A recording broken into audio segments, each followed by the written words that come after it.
கொள்ளாத ஒரு நிலையிலே அந்த கூட்டம் இன்று நடத்தப்பட்டிருக்கிறது. இந்த கூட்டம் நடத்துவதற்கான அடிப்படை காரணம் என்ன அப்படிங்கிறது தெளிவாக இல்லை. ஏன்னா இதே போல ஒரு கூட்டத்தை எங்களுடைய கழகத்தின் தலைவர் அண்ணன் தளபதி அவர்கள் முதலமைச்சராக இருந்தபொழுது 5/3/2025 நடத்தியிருக்கிறார்கள். டீலிமிட்டேஷன் பற்றி எல்லா கட்சிகளுடைய கருத்துக்களை தெரிந்து கொள்வதற்காக அவர் முதலமைச்சராக இருந்தபோது ஒரு கூட்டத்தை நடத்தியிருக்காங்க. அந்த கூட்டத்தில் தாவேகாவின் சார்பிலே இன்று அமைச்சராக இருக்கக்கூடிய அந்த கட்சியுடைய பொதுச் செயலாளர் ஆனந்த் அவர்கள் கலந்து கொண்டு அங்கே நிறைவேற்றப்பட்ட தீர்மானங்களை ஏற்றுக்கொண்டு கையெழுத்து போட்டிருக்காரு. அந்த தீர்மானங்களின் அடிப்படையிலே நம்முடைய திராவிட முன்னேற்ற கழக ஆட்சி பொறுப்பில் இருந்த பொழுது அத்தனை கட்சிகளும் பிஜேபி நீங்களாக மற்ற கட்சிகளெல்லாம் ஏற்றுக்கொள்ளப்பட்ட ஒரு தீர்மானத்தை சட்டமன்றத்திலே நிறைவேற்றியிருக்கிறார்கள். அந்த தீர்மானத்திற்கும் இன்னைக்கு இருக்கக்கூடிய இந்த கூட்டத்தில் நடந்து முடிந்திருக்கக்கூடிய இந்த கூட்டத்திலே எடுத்திருக்கக்கூடிய முடிவுகளுக்கும் என்ன வித்தியாசம் என்பதை நாங்கள் தெரிந்து கொள்ள வேண்டும். திராவிட முன்னேற்ற கழகம் மிக தெளிவாக முதல்ல இந்த டீலிமிட்டேஷன் அப்படிங்கிற பேச்சு வந்த பொழுதே எங்களுடைய கழக தலைவர் அன்று முதலமைச்சராக இருந்த அண்ணன் தளபதி அவர்கள் 5 முதலமைச்சர்களை அழைத்து மற்ற கட்சிகளின் தலைவர்களை எல்லாம் அழைத்து இதன் டீலிமிட்டேஷனால் பாதிக்கப்படக்கூடிய அத்தனை மாநிலங்களிலிருந்தும் எல்லோரையும் அழைத்து சென்னையிலேயே ஒரு கூட்டத்தை நடத்தியிருக்கிறார்கள். அந்த கூட்டத்திலையும் காங்கிரஸ் உட்பட சில முதலமைச்சர்கள் கலந்து கொண்டு அந்த தீர்மானங்களை ஏற்றுக்கொண்டு கையெழுத்து போட்டிருக்காங்க. அந்த கூட்டத்தில் ஃபேர் டீலிமிட்டேஷன் அப்படிங்கிறது தான். டீலிமிட்டேஷனை நாங்கள் முற்றிலுமாக எதிர்க்கவில்லை. நியாயமான ஒரு டீலிமிட்டேஷன், தொகுதி மறுசீரமைப்பு நடைபெற வேண்டும் என்பது தான் அந்த கூட்டத்தில் எடுக்கப்பட்ட ஒரு முடிவாக இருந்தது, தீர்மானமாக இருந்தது. அதில் கலந்து கொண்ட அத்தனை பேரும் அதில் ஒருமனதாக கையெழுத்திட்டிருக்கிறார்கள். இதையெல்லாம் தாண்டி தேர்தல் நேரத்தில் டீலிமிட்டேஷன் கொண்டு வரப்பட்ட போது தேர்தல் உச்சத்தில் இருந்த அந்த நேரத்தில் கூட முதலமைச்சராக இருந்த அண்ணன் தளபதி அவர்கள் எங்களுக்கு தேர்தல் முக்கியம் இல்லை, தமிழ்நாட்டின் உரிமைகள் தான் முக்கியம், நாங்கள் பாதிக்கப்படக்கூடாது அப்படிங்கிற ஒரு முடிவோடு அந்த பிரச்சாரத்தை கையில் எடுத்தார்கள். அது மட்டும் இல்லை, தேர்தல் பணியிலே இருக்கக்கூடிய அத்தனை நாடாளுமன்ற உறுப்பினர்களும் நீங்கள் போய் அந்த தீர்மானத்திற்கு எதிராக கொண்டு வரக்கூடிய மசோதாவிற்கு எதிராக நீங்கள் வாக்களிக்க வேண்டும் என்று எங்கள் அத்தனை பேரையும் அனுப்பி அந்த முதலாக பிஜேபி ஆட்சி பொறுப்பிற்கு வந்த பிறகு அவங்க கொண்டு வந்த ஒரு மசோதா முறியடிக்கப்பட்டது என்றால் அது திராவிட முன்னேற்ற கழகம் போன்ற இயக்கங்கள் எதிர்த்த அந்த டீலிமிட்டேஷன் அப்படிங்கிற அந்த மசோதாவை தான். இந்த அளவிற்கு தொடர்ந்து அதற்காக குரல் கொடுத்து கொண்டு இருக்கக்கூடிய இயக்கம் திராவிட முன்னேற்ற கழகம். ஆனால் அதே நேரத்தில் தமிழ்நாடு பாதிக்கப்படக்கூடாது அப்படிங்கிறது தான் எங்களுடைய தொடர்ந்த கோரிக்கையாக இருக்கிறது. நாங்கள் வைத்திருக்கக்கூடிய தீர்மானங்களின் அடிப்படையிலே நாங்கள் போன முறை அந்த மசோதா கொண்டு வரப்பட்ட போது நாடாளுமன்றத்தில் எங்களுக்கு எதெல்லாம் ஏற்றுக்கொள்ள முடியாது என்பதை மிக தெளிவாக எடுத்து வைத்திருக்கிறோம். அந்த பில்லில் எந்த இடத்துலையுமே இந்த கொண்டு வரக்கூடிய அந்த டீலிமிட்டேஷன் அவங்க சொன்னது ப்ரோராட்டா பேசிஸில் எல்லாருக்கும் ஒரே சமமாக அதிகரிக்கப்படும், தமிழ்நாடுடைய பர்சன்டேஜ் எந்த காலகட்டத்திலும் மாறாது அப்படின்னாங்க. ஆனால் அந்த பில்லுக்குள்ளே அதற்கான ஒரு அந்த வாய்மொழியாக ஹோம் மினிஸ்டர் அங்கே ஃப்ளோரில் அதை சொன்னாரே தவிர அது பில்லுக்குள்ளே இல்லை. அதனால் நாங்கள் இதை ஏற்றுக்கொள்ள முடியாது என்று நிராகரித்தோம். இப்போ அடுத்த முறை பில் வரப்போகுதுன்னு பரவலாக பேசப்படுகிறது. ஆனால் இதுவரைக்கும் ஒன்றிய அரசாங்கம் எங்களை அழைத்தோ எதிர்க்கட்சிகளை அழைத்தோ பேசியதாக எங்களுக்கு தகவல் இல்லை. ஒருவேளை ஒரு சில பேரிடம் பேசியிருக்கலாம். ஆனால் திராவிட முன்னேற்ற கழகத்தை இதுவரை அவர்கள் அழைத்து இந்த பில்லை நாங்கள் மாற்றி அமைத்து கொண்டு வருகிறோம் என்று எந்த தகவலும் கிடையாது. இந்த செஷனில் கொண்டு வரதற்கான வாய்ப்பு இல்லை என்பது தான் எங்களுக்கு தெரிவிக்கப்பட்டிருக்கக்கூடிய செய்தி. அதனால் இந்த சமயத்தில் பில்லும் இல்லை, பில்லோடைய வரைவு கூட ஒரு வரக்கூடிய பில்லு என்னென்ன சேஞ்சஸ் இருக்குது, என்ன மாற்றங்கள் செய்யப்பட்டிருக்கு அப்படிங்கிறத பற்றி எந்த விதமான தகவலும் இல்லை.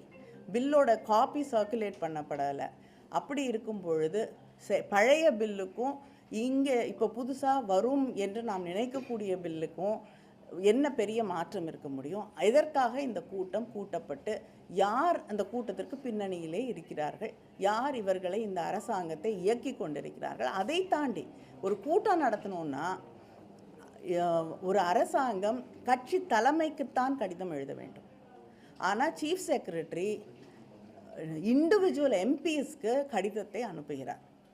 அப்போ சீஃப் செக்ரட்டரி யாருக்கு பணியாற்றுகிறார்? அரசாங்கத்திற்கா, தமிழ்நாடு அரசாங்கத்திற்கா, இல்லைன்னா ஒரு இயக்கத்திற்கா? டிவிகேவுடைய ஹெட் குவார்ட்டர் செக்ரட்டரி போல் ஒவ்வொரு எம்பிக்கும் கடிதம் எழுதி எங்களை அழைப்பது என்பது அதுவே முறையில்லாத ஒன்று. எங்களுடைய முதலமைச்சர் அனைத்து கட்சி கூட்டத்தை அழைத்த போது கட்சியோட தலைவர்களுக்கு தான் கடிதம் எழுதினாங்க. யார் அனுப்புறதுன்று கட்சி தலைமை முடிவு செய்ய வேண்டும். அதனால் எம்பிஸ்க்கு தனியாக நீங்கள் கடிதம் எழுதுவது என்பதே முறையில்லாத ஒன்று. அதனால் எந்த தேவையும் இல்லாத நேரத்தில் எத்தனையோ பிரச்சனைகள், மேகதாது பிரச்சனை மிக மோசமான ஒரு இதில் போயிட்டுருக்கக்கூடிய ஒரு சூழலில், விவசாயிகளுடைய பிரச்சனைகள் பற்றி எரிந்து கொண்டிருக்கக்கூடிய இந்த சூழலில் திசை திருப்பக்கூடிய ஒரே வேண்டும் என்ற ஒரே எண்ணத்தோடு அவங்க கூட்டணியில் இருக்கக்கூடியவர்களுக்கு எந்த விதமான ஒரு எம்பாரஸ்மெண்ட்டும் வந்துடக்கூடாது அப்படிங்கிற ஒரு எண்ணத்தோடு திசை திருப்புவதற்காக இன்னைக்கு இந்த கூட்டம் நடத்தப்பட்டிருக்கிறது. இந்த பிரச்சனையை கையில் எடுத்திருக்கிறார்கள். புதுசாக என்ன சொல்கிறாங்கன்னா, தொகுதி மறுவரையே தேவையில்லை, இந்த எண்ணிக்கையிலே இருக்கணும், எண்ணிக்கையை உயர்த்தவும் கூடாது, மக்கள் தொகை அடிப்படையிலே வேணாம், 50% வேணாம், மறுவரையிலே தேவையில்லை, இந்த எண்ணிக்கையே இருந்தால் போதும், நாடாளுமன்ற உறுப்பினர்களுக்கு பேசுறதுக்கான வாய்ப்பே இங்கே கிடைக்கல, 543 பேர் இருக்கும்போது 5 நிமிஷம் கிடைக்க மாட்டேங்குது, எண்ணிக்கையை உயர்த்தினா அதுக்கான வாய்ப்பே இல்லை அப்படின்னு சொல்லி பல கட்சிகள் தெரிவிச்சிருக்காங்க. முதலமைச்சர் அந்த கருத்தை நாடாளுமன்ற உறுப்பினர்கள் கட்சியில் ஒவ்வொரு கட்சிக்கும் எத்தனை உறுப்பினர்கள் இருக்கிறார்கள் அப்படிங்கிற அடிப்படையில் தான் நேரம் ஒதுக்கீடு செய்யப்படுகிறது. இண்டிபெண்ட்டாக இருக்கக்கூடியவர்களுக்கு தான் நேரம் குறையக்கூடிய வாய்ப்பு இருக்கே தவிர உங்களுடைய கட்சிக்கு எத்தனை பிரதிநிதிகள் இருக்காங்க அப்படிங்கிறதோடைய அடிப்படையில் தான் நேரம் ஒதுக்கீடு செய்யப்படுகிறது. அதனால் இதையெல்லாம் நம்ம ஒரு காரணமாக சொல்லி இது வேண்டான்னு சொல்கிறது. மாற்றவில்லை என்றால் அதை மாற்றணும்னு திராவிட முன்னேற்ற கழகம் நீங்கள் மாற்றியே ஆகணும், டீலிமிட்டேஷன் கொண்டு வரணும்னு நாங்கள் சொல்ல. நாங்கள் கேட்கக்கூடிய ஒன்றே ஒன்று 33% பெண்களுக்கு இடஒதுக்கீடு வேண்டும் என்று. அதுதான் எங்களுடைய தொடர்ந்த கோரிக்கையாக இருக்கிறது. ஆனால் சில இடங்களிலே கிட்டத்தட்ட சில தொகுதிகளில் 40 லட்சத்துக்கு மேலே அங்கே இருக்கக்கூடிய பாப்புலேஷன் இருக்கக்கூடிய ஒரு சூழலில் டீலிமிட்டேஷன் கொண்டு வரணும்னு நினைக்கக்கூடிய இதில் பாப்புலேஷன் பேசிஸ் மக்கள் தொகை அடிப்படையில் கொண்டு வந்தால் நமக்கு மிகப்பெரிய, முக்கியமாக தென் மாநிலங்களுக்கு மிகப்பெரிய ஒரு பாதிப்பு இருக்கும். அதனால் மக்கள் தொகை அடிப்படையிலே அதை கணக்கீடு செய்யக்கூடாது அப்படிங்கிறது தான் நாங்கள் தொடர்ந்து வலியுறுத்தக்கூடிய ஒன்று. அதனால் தமிழ்நாட்டுக்கு எந்த விதத்திலும் இந்த பிரதிநிதிகளுடைய எண்ணிக்கை குறைந்து விடக்கூடாது. நம்ம மக்கள் தொகையை குறைச்சிருக்கிறதுக்காக பழிவாங்கப்படக்கூடாது என்பது தான் திராவிட முன்னேற்ற கழகத்தோடைய அடிப்படையில் நாங்கள் சொல்லக்கூடிய விஷயம். காங்கிரஸ் மூத்த தலைவர் சிதம்பரம் போன்ற தலைவர் சொல்றாங்க, பாஜக திமுகவை அணுகியிருக்காங்க, இந்த சட்டத்தை எப்படியாவது நிறைவேற்றணும் அப்படின்னு சொல்லி பேசிக்கிட்டு இருக்காங்க அப்படிங்கிற மாதிரி கருத்துக்களை சொல்றாங்க. இல்லைங்க, பாஜக எல்லாரையும் தான் அணுகியிருக்காங்க. எனக்கு வந்த செய்தி, பார்லிமெண்ட்ரி அஃபேர்ஸ் மினிஸ்டர் திரு கிரண் ரிஜிஜு அவர்கள் எதிர்க்கட்சி தலைவராக இருக்கக்கூடிய திரு ராகுல் காந்தியை நேரடியாக சென்று சந்தித்தார் கூட சொல்லியிருக்காங்க. ஒரு பில்லு கொண்டு வரணும்னா எந்த இவர்கள் வேணால் யாரையும் சுமூகமாக அணுகி பேசாமல் இருக்கலாம்.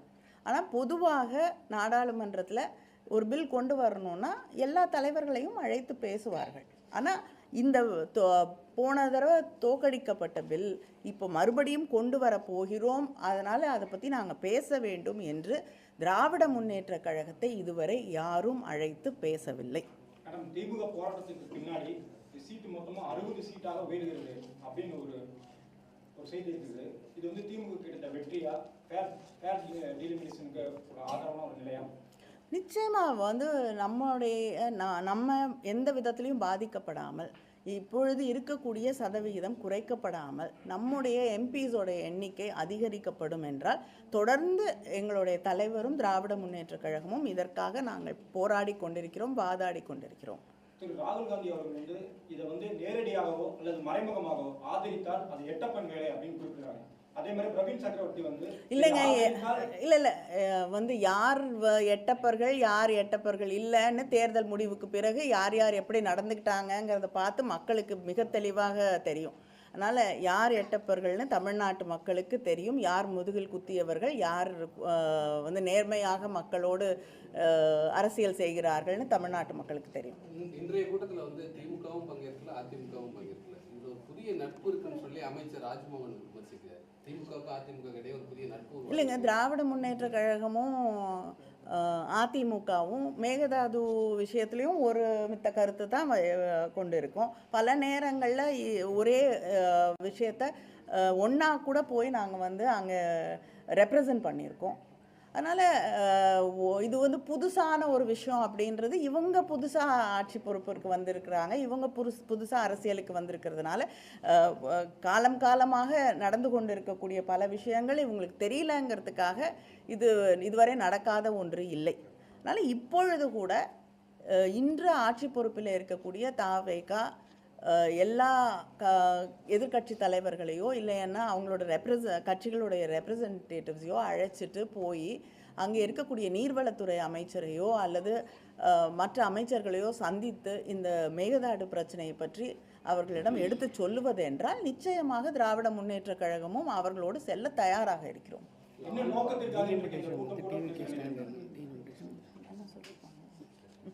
என்னங்க இன்றைக்கு வந்து தமிழக முதல்வர் கூட்டியிருக்க இந்த கூட்டம் என்ன நோக்கத்திற்காக நீங்கள் இல்லைங்க, திசை திருப்புறதை தவிர வேற எனக்கு எதுவும் தெரியல. சரி, நோக்கம் அப்படின்னா இது வரைக்கும் கூட்டம் நடந்து முடிஞ்சிருச்சு இல்லையா? ஏதாவது தீர்மானம் வெளியிட்டிருக்காங்களா? இல்லைன்னா முதல்வர் வந்து இந்த கூட்டத்தில் நாங்கள் இந்த முடிவெல்லாம் எடுத்திருக்கோன்னு வந்து சொன்னாங்களா? டிவிக்கேவுடைய ஸ்டாண்ட் என்ன, ஏதாவது தெளிவுபடுத்தியிருக்காங்களா? அதனால் என்ன நோக்கம்னு எங்களுக்கு தெரியல, அவங்களுக்காக தெரியுமான்னு எனக்கு தெரியல. அது அவங்களுக்கு தான் தெரியும். அது உங்களுக்கு தெரியறதுனால தான் என்ன கேட்குறீங்க. தாவைக்காக தவிர மற்ற எல்லாருமே மேகதாது விவகாரத்தில் தமிழக அரசு தவிர எல்லாருமே வந்து அனைத்து கட்சி கூட்டத்தை கூட்ட வேண்டுங்கிற இந்த இஷ்யூ தொடங்கினதுலேருந்தே சொல்லிட்டு இருக்காங்க. அதுக்கு கொஞ்சம் கூட செவி சாய்க்காம அவங்களுக்கு எதிர்கட்சி குரல்களை கூட இல்லைங்க, அவங்க கூட்டணியில் இருக்கக்கூடிய சில பேருக்கு வந்து அது வந்து தர்ம சங்கடம் ஆயிடுங்கிற ஒரே காரணத்திற்காக அவங்க அந்த கூட்டத்தை கூட்ட மறுக்கிறார்கள். அவங்களுக்கு அந்த அளவுக்கு, அது மட்டும் இல்லாமல் விவசாயிகள் மீது அவங்களுக்கு இருக்கக்கூடிய அக்கறை என்னன்னு நமக்கு நல்லா தெளிவாக தெரியும். இதையெல்லாம் தாண்டி திசை திருப்பக்கூடிய எத்தனையோ விஷயங்கள் இன்றைக்கி நடந்துகிட்ருக்கு. இதிலிருந்து திசை திருப்பி இன்றைக்கி திடீர்னு தனக்கு வந்து இந்த டீலிமிட்டேஷன் மேலே ஒரு அதை பற்றி அக்கறை இருக்குது அப்படின்னு சொல்லிக்கிற விதமாகத்தான் இந்த கூட்டம் நடத்தப்பட்டிருக்கிறது. அதுவும் முறைப்படி நடக்காத ஒரு கூட்டம் தான். பில்லு வருதா இல்லையானே தெரியல. இந்த செஷனில் வரத்துக்கான வாய்ப்பே கிடையாது.